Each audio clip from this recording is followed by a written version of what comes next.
Welcome to Finance in the Clouds. Modern finance is broken, forcing finance and accounting teams to work like it's 1985, the year Excel was invented. Here, we talk about the struggles finance teams face in fast-growing companies and discuss how they can spend less time catching up and more time in the clouds. I'm your host, Jake Jones, multimedia producer and brand influencer at Zone & Co., and I'm joined today by Nick Cordon, talent acquisition partner for go-to-market at Zone & Co. Thanks for joining me today, Nick. Hey, Jake. Thanks so much. Excited to be here.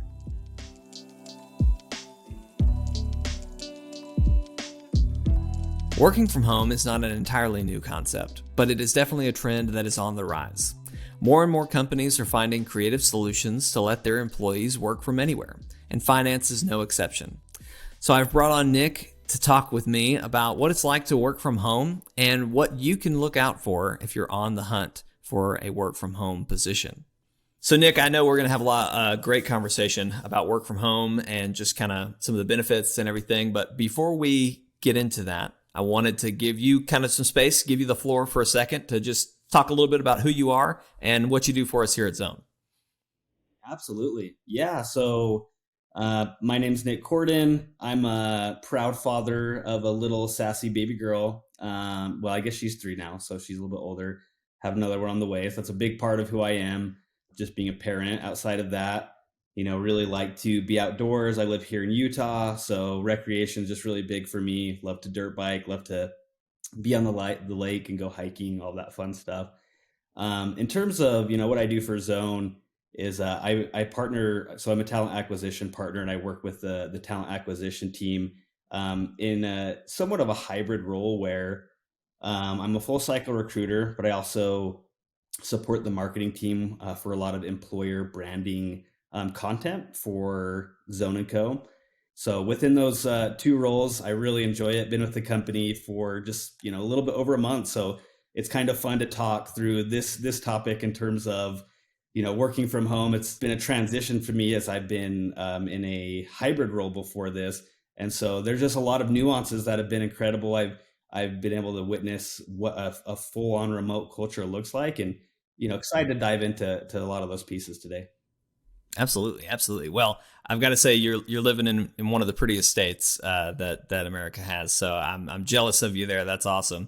But yeah, that's great. So I'm glad you brought up that you're kind of new here to Zone. I'm new as well. So we're gonna have a really interesting conversation about kind of the experience from a new perspective of working from home. So I'm excited to get into that. But let's start right there. You had a hybrid role before, kind of a few days in the office, and then now you've become fully remote here with Zone.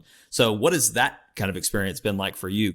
Yeah, absolutely. So it's been interesting, right? Like there's been a lot of things that have surprised me about this transition. So my past role, I was going into the office, 1 or 2 days a week, which isn't a huge difference.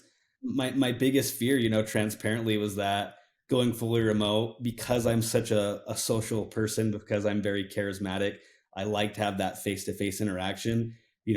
Full transparency, I was a little just scared that like I'd miss that piece of it. I've been with companies that have the fancy perks of ping pong and the snack walls and all the drinks and all that fun stuff, and Free coffee. That's what I think I miss most. exactly, right, yeah. And I mean, it's probably better for my health that I'm not going into an office, because I was slamming a couple of Dr. Peppers a day. So anyway, Hey, yeah. Uh, but yeah, so a big fear of mine was that I just feel pretty lonely being at home, not having that face-to-face interaction. It's honestly been just a huge surprise to me. I've come into Zone. My team's just been incredibly supportive. With me being on the go-to-market side of the business, I'm talking with the sales team. I'm talking to the marketing team. They're just incredibly, just like a fun group to chat with. So a lot of the time, I mean, probably half of my day is spent just in huddles and getting that face-to-face interaction through Zoom, not meeting. I wouldn't call them meeting, but just meetings, but chats with the team. We have an excuse that we're doing this thing called work. We end up going on tangents, like we had talked about, Jake, talking about camera gear. And there's just these little similarities that you find as you get to know each other. That's been fun to kind of experience that. The other side of that is I had an experience where, at lunchtime, I get to spend time with my family. I don't have to go through the grueling commute that I used to have to go, which was an hour a day. Had a really fun experience where I was jumping on the trampoline with my daughter during lunch, and we were able to watch the rainstorm come in, and she was giggling at the thunderstorm and the lightning, and we it was a really cool experience that I was telling my wife, I was like, I feel incredibly grateful. I wouldn't have had this if I was working in the office every day. So those are just some nuggets that I've kind of picked up in this within this transition, I guess you could say. Yeah, no, it's wild. Kind of as you were talking about it, I kind of thought about it. It's funny, and obviously, I think teams, right, make such a difference. The people that you're working with, that's going to determine a lot of how that kind of being able to be social and that sort of thing. That's going to be a huge factor in that. But I kind of had this thought of like you can't take the people out of work. You know what I mean? Like even if whether you're working from home, whether you're working in an office, the people are still people, right? And you're going to get that camaraderie, especially again if you have a good team. But I love that you brought up the story with your daughter, and that's one of the reasons I started looking for work from home positions, was because my son had just been born. At my previous job, I was traveling a lot, and missing out on some of those small precious moments that in the grand scheme of things, it's probably not a huge deal, but it's one of those things that, like you said, you wouldn't have got if you were working any other way. So such a precious thing, and such a cool perk of getting to work from home that you don't really think about until you experience it, right? We got a lot of different directions we can go here, but I kind of just want to kind of start with this of just kind of, are there work from home jobs in finance? Yeah, no, that's a great question. I think a lot of people in the finance world are wondering the same question, especially if you hear us two proud dads talking about our experiences. If they didn't work from home before, now they're going to want to, right? Definitely a lot of opportunity out there. If you go do a quick Google search, hop on LinkedIn, Glassdoor, Indeed. I see a lot of roles for financial analysts that are always, companies always looking for those. I see a lot of accounting positions as well. So those are the two positions that I see a lot that you could, join from a finance perspective for just corporate tech SaaS companies. In terms of, finance centric product companies like Zone and Co, for example, I feel like there's fewer companies that are fully remote in that aspect. And that could be a little bit of naiveness on my part or ignorance. So I could be wrong there. I'll say that. But just, from my experience in this last month, it's definitely been, is I called on competitors, for candidates that we're looking at. That's been like a big pull for them. Like, oh, like I am going into the office, like quite a bit, or, I'd like to just be fully remote. A great example, like here in Utah, we have some pretty large finance companies like Fidelity, like Goldman Sachs, and those companies want their people to be in the office. It's just part of their culture. Um, so I think the biggest thing is, probably the most helpful tip that I could give to somebody that's asking this question because they really want to know is do a quick Google search for, best finance companies with work from home or remote opportunities, and you'll definitely find some. I mean, I looked it up this morning. I mean, there's 25 roles just here in Utah. So, and we're a lot smaller than some of these metropolitan cities, if that makes sense. Right. Yeah. Yeah. And I like how you put that there of, in another way to say it, I guess, is there's few, but they're still there, and they're still hiring and looking for a lot. So you can absolutely find something. And I think that's the core of the message there. But do you think this is a position and a way of working that's going to continue into the future, or do you see it continuing to be available? Yeah. So, don't want to make myself like a standing, a meme here. Someone going back in 5 years saying, We're going to pull work this clip in here. about 10 years when no one works from home anymore. Exactly. Exactly. No, I feel very bullish. On companies going and staying fully remote. I just feel like, my opinion is that the workforce has spoken. We've communicated that this is a priority for us.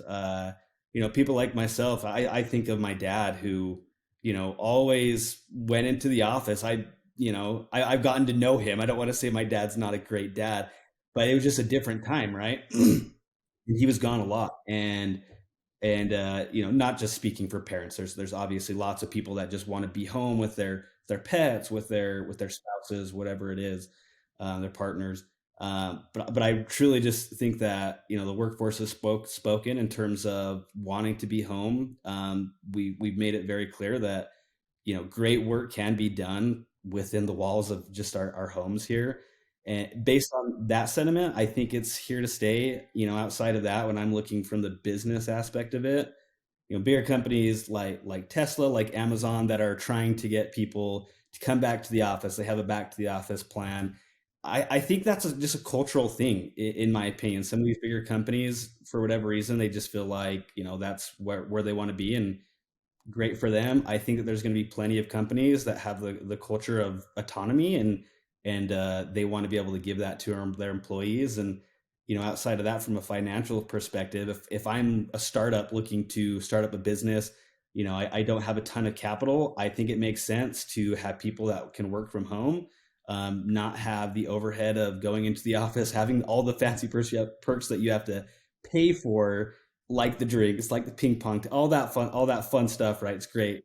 But I just think there's a lot of overhead assigned to it. And so based on that fact, I truly believe that work from home will continue to be a trend, and people will just keep enjoying it. That's my hope, right? Yeah. Yeah. And you bring up a great point too of just like it being a culture thing. Some people may not like working from home, right? So I think ultimately the great future would be the option for both, right? And it not be a factor at all. So Nick, how are some companies showing support for work from home positions? What are some things that you can look for on a support front? Yeah, no, that's a great question. I think this question's super important for people that are wanting to work from home. For those people, they kind of already know what those things are that they need to look for in companies to kind of disqualify or qualify them that they want to work for them.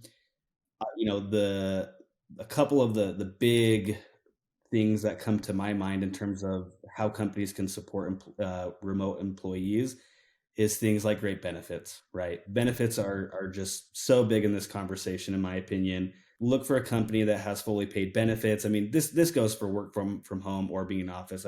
As a recruiter, like, I'm very picky about the companies that I choose to join, just because I want to be able, when I call a candidate or someone that I'm trying to get to work for this company, since that's my job, I want to have something that I can offer them that's going to make their life better, right? In terms of benefits.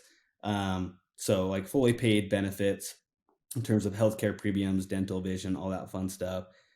Where I think companies win is when they offer things like, health and wellness stipend. Outside of that is having the correct tools to be able to communicate with the team. Super important. Like, if a company doesn't have Slack, if they don't have a good suite in terms of like video conferencing, like Microsoft Teams or Zoom, I wouldn't even look at it, right? It's just going to be more difficult unless they have something in place that you're going to be able to communicate with your team. Um, the coolest thing that I've seen in terms of like innovative things that companies are doing is a company called Gather. Have you seen this, Jake? We actually have. I have, yeah. Yeah. Yeah. So it's basically just a virtual office that you can hop into, and I think it's so cool. I just was chatting with somebody while we were playing ping pong in this virtual office yesterday, and it's literally just like, this platform that you hop into. You actually have like this physical virtual building that you can go into. There's like, like a fireplace. There's fountains, and as you like approach these different things, you'll hear like the campfire sound in the background. And then there's like focus pods where you just hop in. And it's really cool because it creates just a sense of that, for those people that are looking for that face to face time. It's just a way that they can experience that in a different way, but really feels different than just hopping on Zoom. It's kind of cool because if you see two people talking by the campfire, your little avatar can actually approach these individuals and you can just start a conversation. You kind of just hop into their conversation, and a video window will pop up. And there's obviously privacy. You can go into like quiet rooms within the virtual building, and if you don't want to have people hop in, but it's just it's really a cool way to create camaraderie and collaboration within a virtual workforce, in my opinion. So those are just some things. I'm curious if you can think of any as well, Jake, to add to those. I mean, you brought up some great points, and Gather. I just wanted to talk about it for a second because what I think is really cool about it is, for me personally, if I have a question for somebody, I find myself even working from home. It's like, okay, I got to type up a whole message to them. Whereas when I worked in an office, I felt like I could just pop my head into their office and say, "Hey, have you seen such and such, or have you worked on whatever?" And that may end up being a 30-minute conversation that I thought would be quick. Being work from home, I feel like for me, I've had to like kind of almost plan out like, okay, I need to schedule this time. I need to whatever. So it's been a lot less pop in, pop out. But with a system like Gather, you kind of almost get that back a little bit. Like you said, you can, if you see somebody, you can just pop up and say something. It's kind of brings back that feeling of being in the office and just can pop my head in and talk. So that's awesome. Kind of on that thought line of culture. What makes a good work from home culture in your mind, Nick? Yeah, so that collaboration has to exist in a good in any culture. If someone says like, "Oh, I love the culture there," at the heart of it, I feel like there's always that collaboration and that people piece that you had mentioned. A big part of that, up front, is hiring the right people for the job to create, that sense of culture. It's hard to have a great culture if you're only looking for skills, right? So companies have to be very careful with that. And I think it's very important as candidates are looking to join companies that they're very authentic. They're not putting on a mask, because it could come back to bite them in a sense. Every company culture is different, and you definitely want to find you definitely want to find what culture kind of meshes with your unique personality. In my experience, right? I've been with companies where, like, right out of college, first job, it's like I'm just going to say whatever I need to say to get my foot in the door, right? Not knowing that, like, oh, I need to be a little more picky about the opportunities that I choose, and kind of came back to bite me, right? And so I think that's super important, that aspect of it. And then in terms of what makes company culture good from a work from home perspective, you have to have good leadership. If you are in a work from home position or remote position and you don't have a supportive leader, your job is incredibly difficult. Not even from the support aspect. If the management style of your manager doesn't align with how you like to be managed, that could be a huge disconnect as well. So when talking to companies, and trying to decide if their culture is going to align with you, it's so important to ask. You need to first identify who your direct report is going to be, right? Who the hiring manager is going to be over you. And then outside of that, like, you need to ask them, you need to interview them, in my opinion, right? You need to say, well, I'd love to hear, what's your management style? Like, in your opinion, what's kind of the gold standard in terms of performance for this role, right? And you'll be able to tell very quickly if their management style and what they're looking for this role aligns with what you're looking for, right? Some green flags, in my opinion, to that question are managers that say, "Hey, you know what? I want the people that I work with to feel like they have a sense of autonomy." That's a huge green flag in terms of, okay, and then you can dive deeper. You're saying you want autonomy. That's great. What does performance look like for you? Like, somebody that is just crushing it. What does that look like for you? And really quickly, you'll be able to tell, like, oh, this person's going to be micromanaging me like crazy, because they're going to say certain things like, well, I like to check in with my team 3, 4, 5 times a day. Or it's like, I have a weekly stand up with them. We basically talk through priorities for the week, and then we have like a team meeting. And outside of that, within our one-on-ones, we talk through roadblocks. And so, again, you want to find a manager that's going to help you remove roadblocks for your success within your role. And so another great question, how do you remove roadblocks for people, that are working under you or that are reporting on, into you? And if you have any examples, that'd be really great to hear. You know, I- some people might be very intimidated to ask those questions because they're like not used to the traditional, they're interviewing me.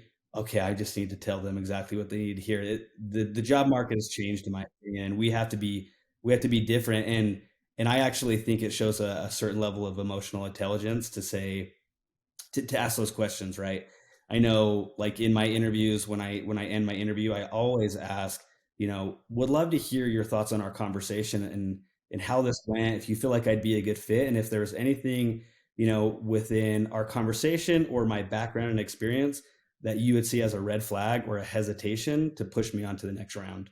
You'd be really surprised to see how much that opens up the conversation, how much they're instantly like, okay, this person is coachable. They're not afraid to have, uncomfortable conversations for growth. Going off on a tangent there, but I think those conversations are really what makes a positive culture for a company, because when you feel like you're doing great at your job, then you feel like you're contributing to the culture. You feel like you're being successful in your role, and when you don't have those conversations, you feel the opposite, and you're looking for a way out because you don't feel like you're doing the best that you can. You feel like people are, talking behind your back or whatever it is. And if that's the case, that's a terrible culture. You don't want that, right? So yeah, I digress, but that long tangent, but that hopefully Yeah, that answers. no, lots of great points there, and such an interesting perspective of just kind of the evolution of the job interview. As we kind of wrap up, Nick, here, last question: if somebody is looking for a work from home job in finance or any position really, what advice would you give them? Yeah, so I think we've kind of touched on a lot of things here, right? I think a big part of you've got to be very picky during the interview process, right? But in terms of advice, finding a remote job can be a full-time job in itself, right? So I think it's really great to write things down and create roadmaps or vision boards of, what's important to you. So, and then those are kind of your qualifiers that you're looking for as you're searching through all the different companies, right? And how you start that search. People that are like really proactively searching the job market, I would recommend that you sign up for LinkedIn Premium. It'll give you like a 30-day free trial, and it basically is just like a concierge to recommend remote jobs for you. You can put in filters, you can put in alerts, and in recruiting, the game is like speed to lead, right? It's very similar to sales. So if you're the first in the door and you have the qualifications that this team is looking for, it's very likely that they could see your application, say, this guy or girl has all the things that we're looking for. Let's get him an interview. I'm not even going to look at any of these other people until he talks to Tabitha or Sam or whoever it is. And you could totally just you could win that role just by being very quick to apply, right? So I think that's like one of the most important things. Sign up for LinkedIn Premium. That's helpful. If you don't want to do that, Google searches are super important. Look up, great places to work. So there's just a lot of like corporate awards that like there's literally companies dedicated to identifying the best companies to work for. Look up best companies to work for, work from home or remote. There'll be a list, right? The hardest thing about those companies is that they're very highly sought after, and those companies are most likely, number one, because they're remote, but also because they're on those lists. They're just getting a ton of people interested in them. And so I think that this is very insightful, right? From coming from a recruiter. Like, I want anyone to watch this needs to take notes. Don't just apply, right? And think that you're going to get in the door. It probably won't happen because they'll probably in one day get anywhere from 200 to 300 applicants. So first thing you need to do when you're looking at that company, if you say, hey, this company looks great, go to LinkedIn, look up that company and find employees for that company. First of all, see if you can find recruiters or anybody under talent acquisition. If you can, if they have a team, some people have agencies, so you might not see those titles. But if they do, reach out to them and say, "Hey, I'm there." Tell them why you're interested in the role. Set yourself apart. It's just a way, another channel that you can say, "Hey, pay some attention to my profile, they'll go and look, right?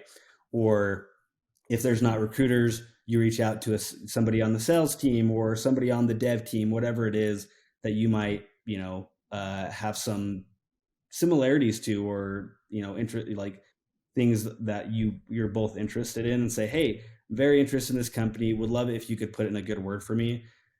First, I would check for mutual connections. If you know anybody that works for the company, that's going to get you the fastest track, because they'll probably have a referral bonus and they'll want to refer you.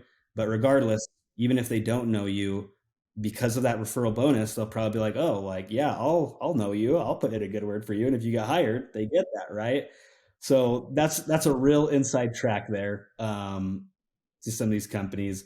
I'll pretty much end there, but outside of that, just doing the searches. There's so many good tools for this.